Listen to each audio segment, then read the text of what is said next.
మీకు కొడుకు మీద ఎవిడెన్స్ ఆమె ఇస్తుంది పోలీసోళ్ళకి. అవును.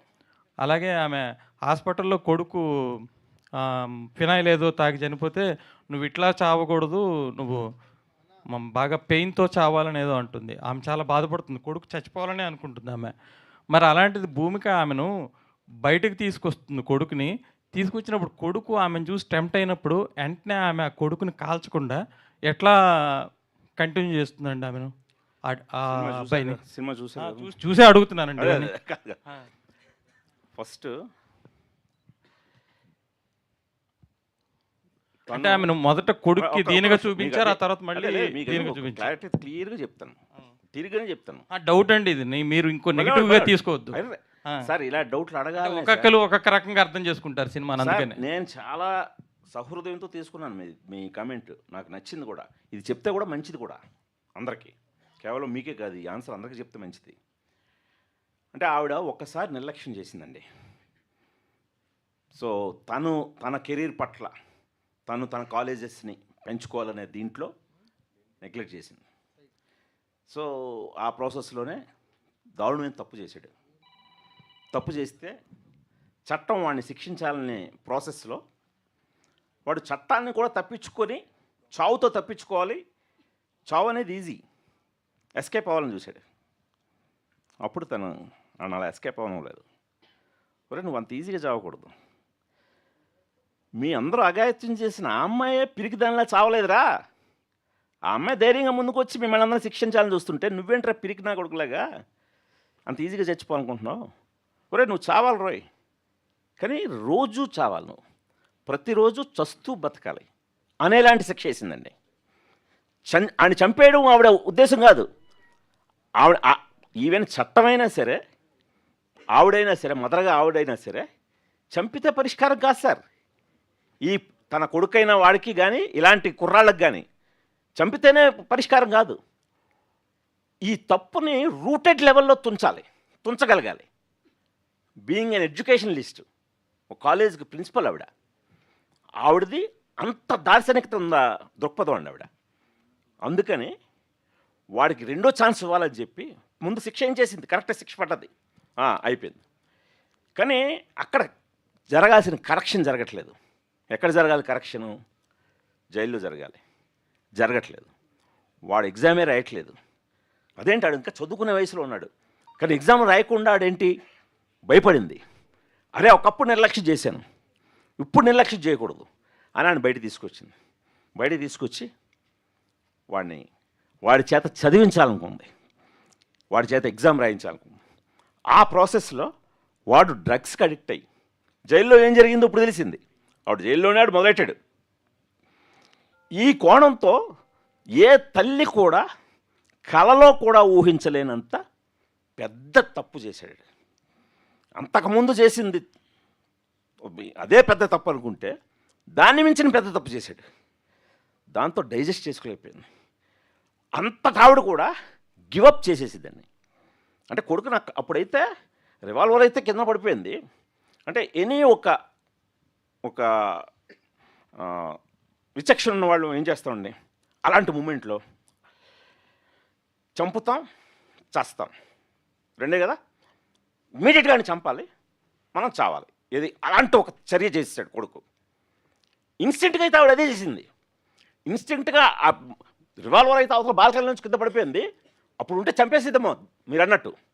కానీ ఇన్స్టెంట్గా అక్కడ బాటిల్ ఉంది, ఫుల్ బాటిల్, అది తీసి ఆడిని చావాలనే అది నెత్తి పగలగొట్టింది.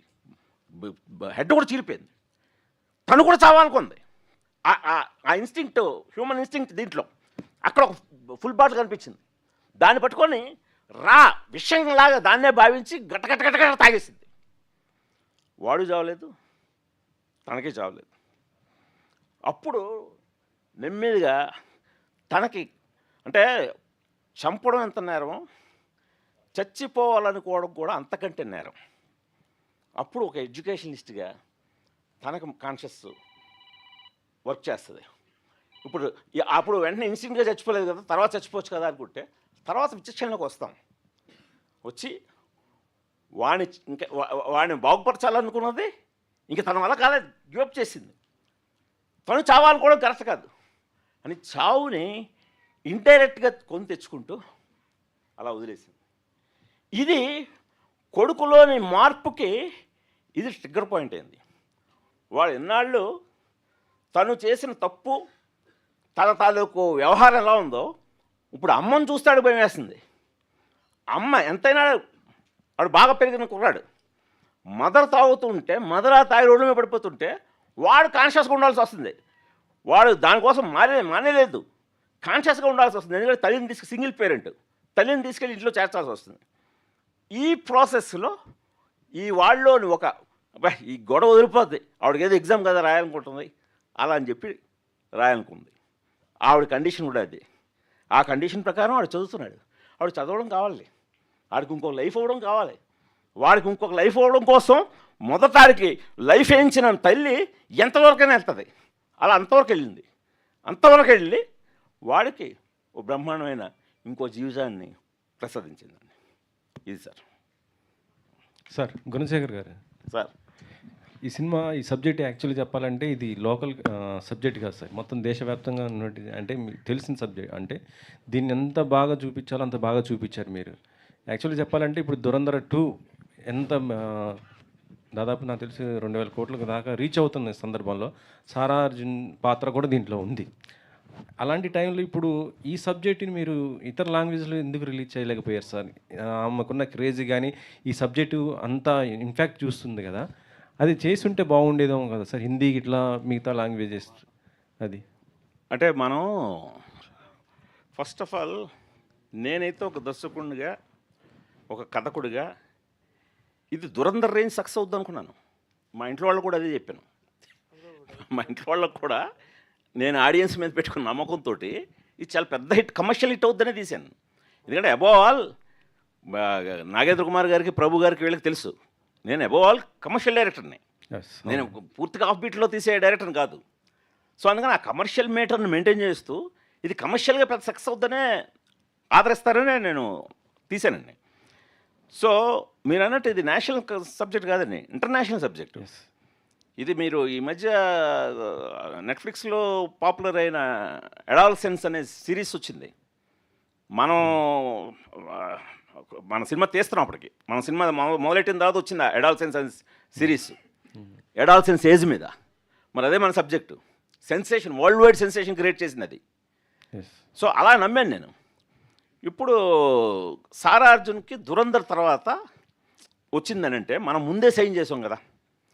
మనకి దురంధర్ తర్వాత మనం రిలీజ్ అనేది ముందుగానే అనుకుని ఉంటే, ఈ రెండో పార్ట్ కూడా వచ్చిన తర్వాత అనుకుంటే, మీరు అన్నట్టు ఈ మన వాళ్ళు చూస్తారు కాబట్టి మార్కెటింగ్ వాళ్ళు, అప్పుడు కమర్షియల్గా నాకు ఇంకొంచెం పెద్ద ప్లస్ అయి ఉండేదేమో. కానీ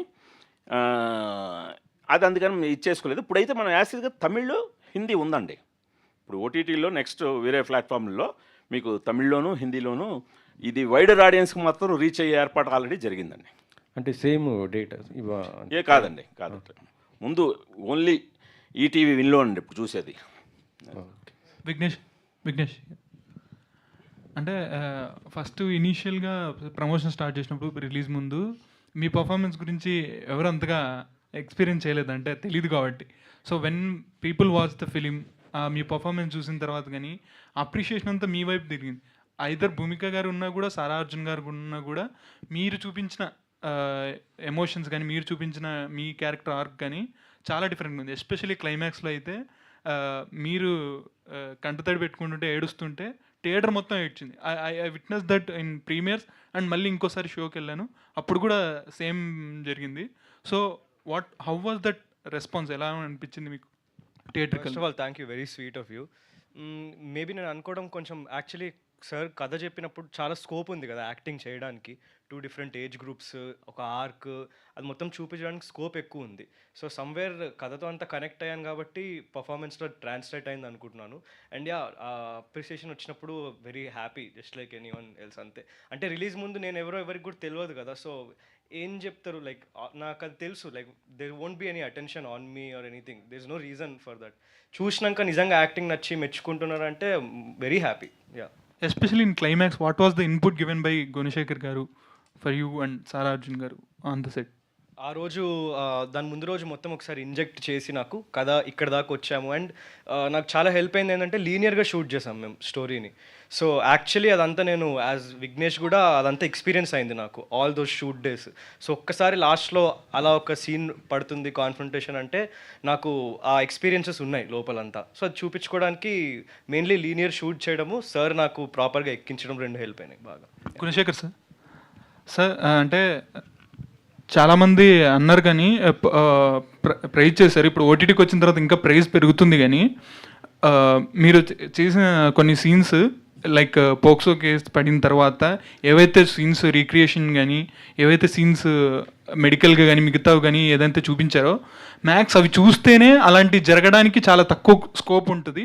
బట్ మీరు అవన్నీ చాలా బోల్డ్గా కానీ చాలా ఇంటెన్స్గా కానీ తీశారు. సో అంటే మీరు పోక్సో కేసుని చాలా స్టడీ చేశారని అర్థమవుతుంది. సో ఈ ప్రాసెస్ ఎలా ఉండింది సార్? అంటే ఇలాంటి సీన్స్ ఇలాగే నేను చూపించాలనుకున్నాను అనే ప్రాసెస్ ఎలా అనిపించింది సార్? అదే అండి, నేను టోటల్గా ఒక ఈ ఇన్సిడెంట్లని బేస్ చేసి తీద్దాం, దాని నుండి ఇన్స్పైర్ అయ్యి తీద్దాం అని మొదలెట్టాక అలాంటి ఇన్సిడెంట్సే చాలా జరుగుతున్నాయి ప్రతి సిటీలోనూ. సో నేను ఒక డీప్ R&Dకి వెళ్ళాను. ఆ డీప్ R&Dలో ఆ ప్రాసెస్ అంతా క్రాక్ చేశాను నేను. అసలు ఏం జరుగుతుంది మామూలుగానే ఆ జరిగే ప్రాసెస్ చాలా ఇంట్రెస్టింగ్ అనిపించింది నాకు. అంటే వెంటనే శిక్షకి వెళ్ళిపోవటం, వెంటనే కోర్టుకి వెళ్ళిపోవటం అది రెగ్యులరే.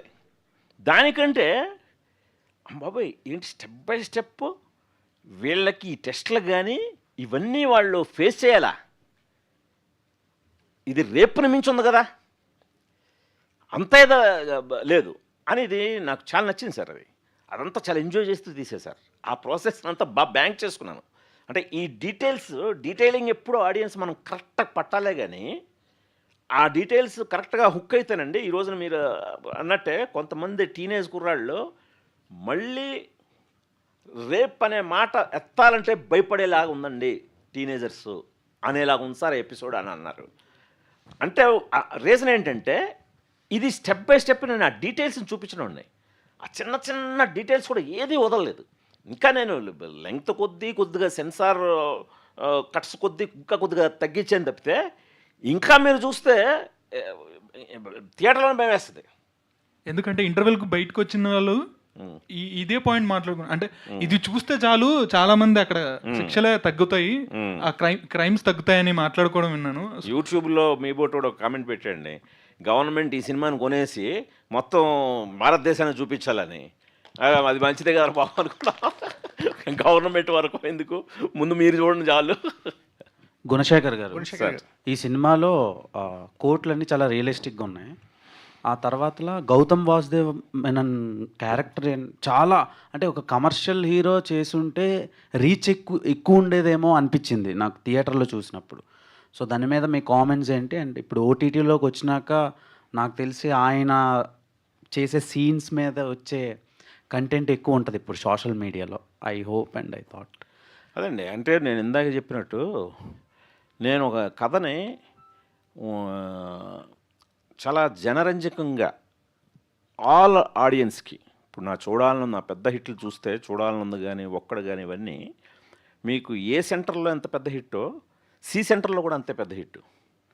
నేను ఎప్పుడు వాళ్ళందరినీ రంజింపజేయాలనే ప్రాసెస్లో వెళ్తాను. అలా నాకు ఈ జయదేవ్ అనే క్యారెక్టర్ చాలా కిక్ ఇచ్చింది.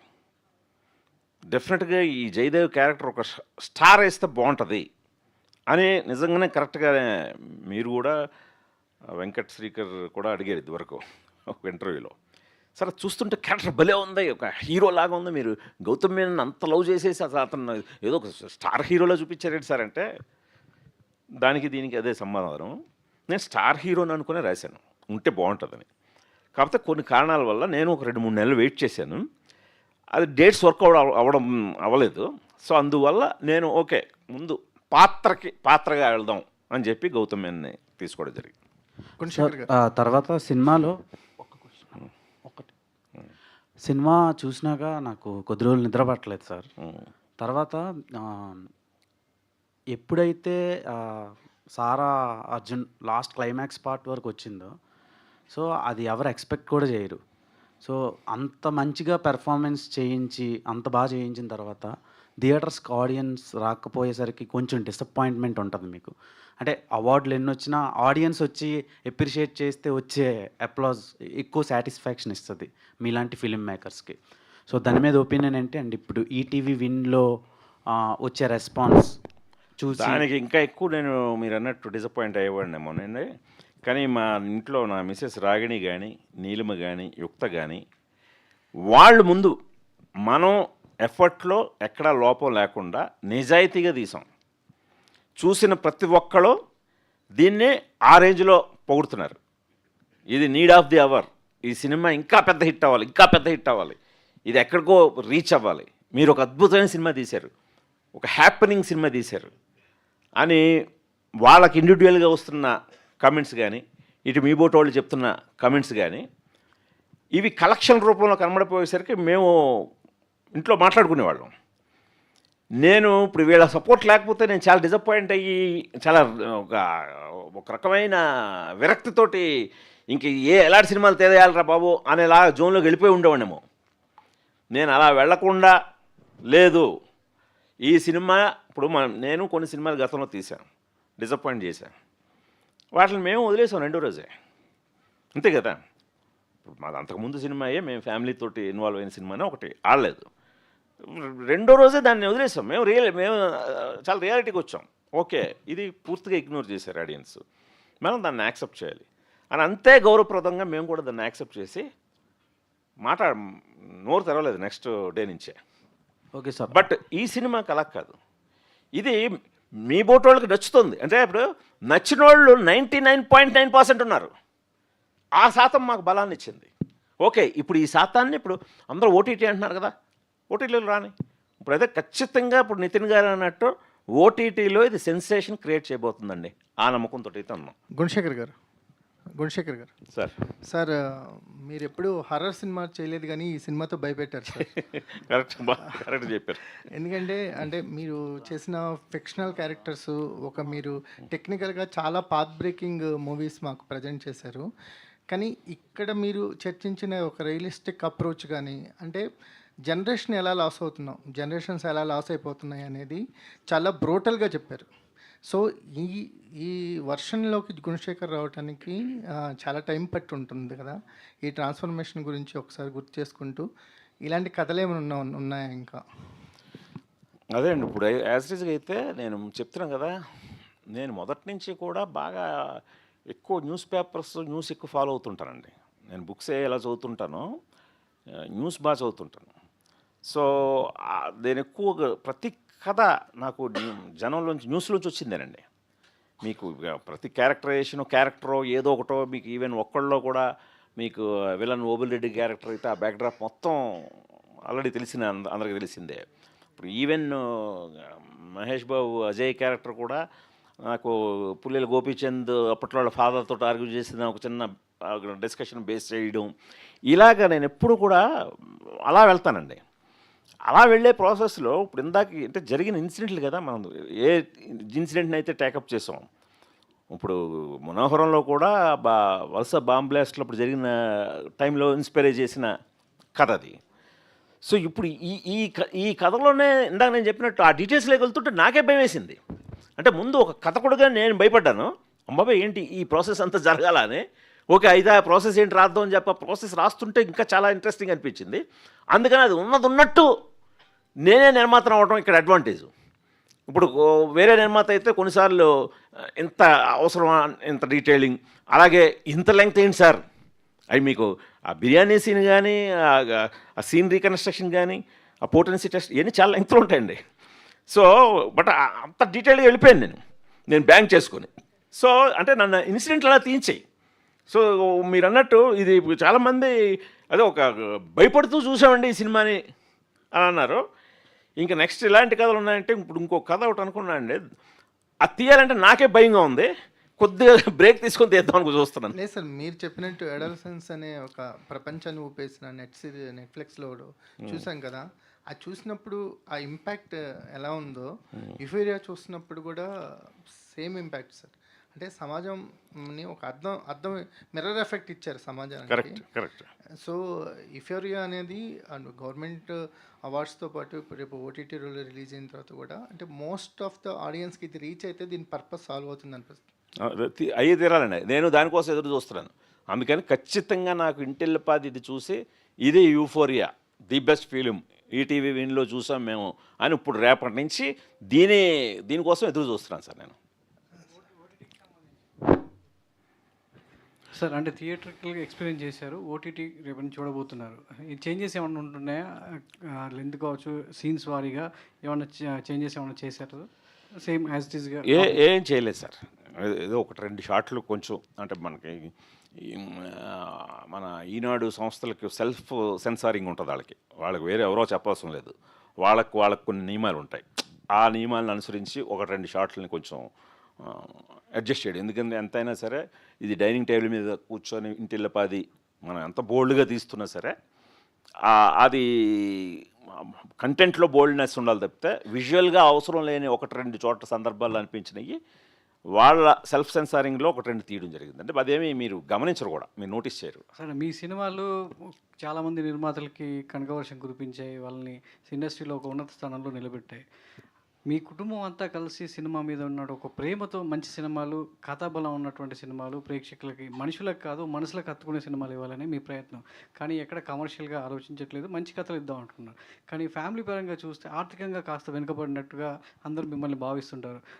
గుణశేఖర్ గారు ఏంటి, ఫ్యామిలీతో కూడా ఇలాంటి సినిమాలు తీసినా కానీ లాభాలు రావట్లేదు, థియేటర్గా కొంత రెవెన్యూ తగ్గిపోయిందా, ఎక్కడ నిరుత్సాహం అనేది ఎక్కడన్నా ఉంటుందా, దాని నుంచి ఎలా బయటపడుతుంటారు పిల్లలు కావచ్చు, మీ ఫ్యామిలీ అంతా? అంటే ఒక చోట కాకపోతే ఒక చోట అండి ఎప్పుడు కూడా. ఇప్పుడు ఓకే, ఇప్పుడు ఇదే యూఫోరియా విషయానికి వస్తే ఇప్పుడు ఓకే మనం థియేటర్కల్గా ఇప్పుడు థియేటర్కల్గా నేనేంటి అసలు ముందు నుంచి నాకు అందరూ కూడా సార్ ఇప్పుడు థియేటర్ కిల్ అయిపోయింది అంటుంటే నేను చాలా అపారమైన నమ్మకం పెట్టుకొని కిల్ అయిపోయిన థియేటర్లు కూడా లేస్తాయి సార్ ఈ సినిమాతో అనే రేంజ్కి నేను అపోహలో ఉన్నాను. అది ఎంత అపోహ అయినప్పటికీ ఇప్పుడు రకరకాల ప్లాట్ఫామ్స్ ఇంకా ఉన్నాయి కాబట్టి ఖచ్చితంగా దీనికి ఇది అందాల్సిన రీచ్ అయితే అందుతుందండి. ఇప్పుడు అలాగే ఇప్పుడు నేనేమి కథాబలం ఉన్న సినిమాలే తీస్తూ మన ఫ్యామిలీతోటి ఏదో హీరో ఓరియంటెడ్ సినిమాలు తీస్తే లాభాలు వస్తాయి కదా నిర్మాతలుగా అంటే అది కరెక్టే, అవి కూడా తీస్తాను ఖచ్చితంగా. నా నిర్మాతలైన నా కుటుంబానికి కనకవర్షం కురిపించే సినిమా ఖచ్చితంగా తీస్తాను. ఇప్పుడు ప్రస్తుతానికి ఫర్ ఎగ్జాంపుల్ ఇప్పుడు యూఫోరియా ఉంది, నేనే మహేష్ బాబుని చూడమని అడగలేదు, నేను ఫోన్ కూడా చేయలేదు. ఎప్పటి కూడా నా కెరీర్లో ఎప్పుడు ఒక ఆబ్లిగేట్కి వచ్చాడు, తనంతట తనే సినిమా చూసి ఫోన్ చేసి అసలు అతను ఎంత బిజీ షెడ్యూల్లో ఉన్నాడో తెలుసు. సో ఎంతసేపు మాట్లాడాడంటే అసలు ఏంటి సార్ ఈ సినిమా ఏంటి, ఇది నాకు కనకవర్షమే, ఒక ఒక ఒక కమర్షియల్ సూపర్ స్టార్ కనకవర్షం కురిపించే ఒక సూపర్ స్టార్కి నచ్చింది. అంటే ఈ రోజుకి అతను మహేష్ చెప్పిన మాటల్లో అంటే ఎంత పెప్పీగా ఉంది, ఫస్ట్ నుంచి లాస్ట్ వరకు నేను అలా స్టన్ అయిపోయి చూశాను. ఇంత బిజీ షెడ్యూల్లో కూడా నాకు దొరికిందే ఆదివారం, జస్ట్ ఫ్రైడే రిలీజ్ అయింది, సండే చూశాడు. సో ఇలాంటి ప్రశంసలు ఇప్పుడు మహేష్ బాబు ఒకడే కాదండి, తనంతట తనగా ట్వీట్ చేశాడు, తనంతట తనగా ఇప్పుడు అదే మీరన్న కన్సర్నే చూపించాడు. ఏంటి సార్ మనకి కమర్షియల్గా ఏంటి అని అంటే, అదే బాబు థియేటర్లకి జనాలు రావట్లేదు, రావాలి ఇది అని అంటే వెంటనే ట్వీట్ చేసేస్తాను నేను అని చెప్పి తను వెంటనే, నేను అడగలేదు, తనంతట తనుగా అంటే ఈ సినిమా జనాలకి రీచ్ అవ్వాలి, ఈ డైరెక్టర్కి డబ్బులు రావాలి, ఇలాంటి సినిమా తీసే ఫ్యామిలీకి డబ్బులు రావాలి అని తను కన్సర్న్ చూపించాడు. తను కన్సర్న్ చూపించి ఇప్పుడు నెక్స్ట్ ఓటీటీలో కూడా ఏదైనా చేద్దాం సార్ అని నేనే మరీ వాడేసుకుంటే బాగుండదు మహేష్ బాబు అనే వాడి ఇమేజ్కి కూడా అని చెప్పి నేను తగ్గుతున్నాను. లేకపోతే ఎలా ఉన్నాడంటే ఇప్పుడు ఈవెంట్కి పిలిచి బాబు 2 ముక్కలు యూఫోరియా గురించి మాట్లాడంటే మాట్లాడే లెవెల్లో ఉన్నాడు. ఇది చాలు నాకు, ఇది సంపాదించుకున్నాను నేను. Gunasekhar garu firstly thank you sir. After long wait of 2 months it's coming to our home. Nearly నీ సినిమా 3 times చూసాను థియేటర్లో with my family too. And my family members ఇంకా చూడలేదు, బట్ ఎప్పటి నుంచో వెయిట్ చేస్తూ after long wait thank you. చాలా honest attempt movie మీరు మాకు తీసుకొచ్చారు. But as you told it's not worked out commercially. But after Malayalam movies చూసిన అంత ఆర్గానిక్గా, అంత బోలో హానెస్ట్గా మీరు రాసుకునేటప్పుడు రైటింగ్లో ఇంకా ఎక్స్టెండెడ్ వర్షన్ ఏమైనా చేయొచ్చు అని చెప్పి మీరు ఏమైనా అనుకున్నారా? ఆర్ రేపు ఎక్స్టెండెడ్ వర్షన్కి ఏమైనా యాడ్ చేయబోతున్నారా సీన్స్ మూవీలో? అంటే ఇంకా అంటే చాలా మీరు అన్నట్టు ఇంకొక ఆల్మోస్ట్ నేను తీసేసిన ఫుటేజే 30 minutes వరకు ఉందండి ఆల్మోస్ట్. బట్ కాకపోతే ఇప్పుడు ఎంత ఫ్యామిలీతో చూసినప్పుడు దురంధర్ 4.5 గంటలు చూసేస్తున్నారు కదా అని చెప్పి మనం కూడా అలాగా అంటే ఇది తట్టుకోలేరండి. ఇది ఎక్కువసేపు చూస్తే తట్టుకోలేము. ఇప్పుడు ఆ ప్రమాదం ఉంది. అందువల్ల ఆ 30 minutesని కొద్దిగా ఆ బోల్డ్నెస్ని దీన్ని కొద్దిగా డైల్యూట్ చేయడం కోసం తగ్గించాను. మీకు లేకపోతే తట్టుకోవడం కూడా కష్టం అండి. ఇది కొందరు ఒకళ్ళిద్దరు సెన్సార్ ఆఫీసర్లు చాలా అంటే వాళ్ళు చాలా ఐఏఎస్ ఆఫీసర్లు కదా, వాళ్ళు చాలా ఇన్డెప్త్, వాళ్ళకి అన్ని కోణాల్లో కూడా చూస్తారు కదా. అంటే మీరు చాలా ఎస్థెటిక్తో తీశారు, చాలా హై స్టాండర్డ్స్తో ఉంది, టెక్నికల్గా చాలా ఇదిలో ఉంది, అసలు ఏ హాలీవుడ్ ఫిల్మ్ లాగా ఉంది. బట్ కంటెంట్ చాలా హంటింగ్, చాలా డిస్టర్బింగ్గా ఉంది. ఇది మీరు తగ్గించుకోవడం మంచిది. అంటే అందులో సెన్సార్ అబ్జెక్ట్ చేయడానికి ఏమి ఉండదు, సో అక్కడ ఏం అబ్సినిటీ ఉండదు, ఏమీ ఇదిగా ఉండదు. బట్ ద వే నేను ట్రీట్ చేసిన విధానం, తీసిన విధానాన్ని కొంచెం డైల్యూట్ చేసుకోవటం మంచిదని నాకు ఒకళ్ళిద్దరు సలహా ఇచ్చిన మీదట నేను తగ్గించుకున్నాను సార్. సో దాన్ని తిరిగి యాడ్ చేసే ఉద్దేశం లేదండి. థ్యాంక్ యూ అండి. Thank you very much to all our media friends and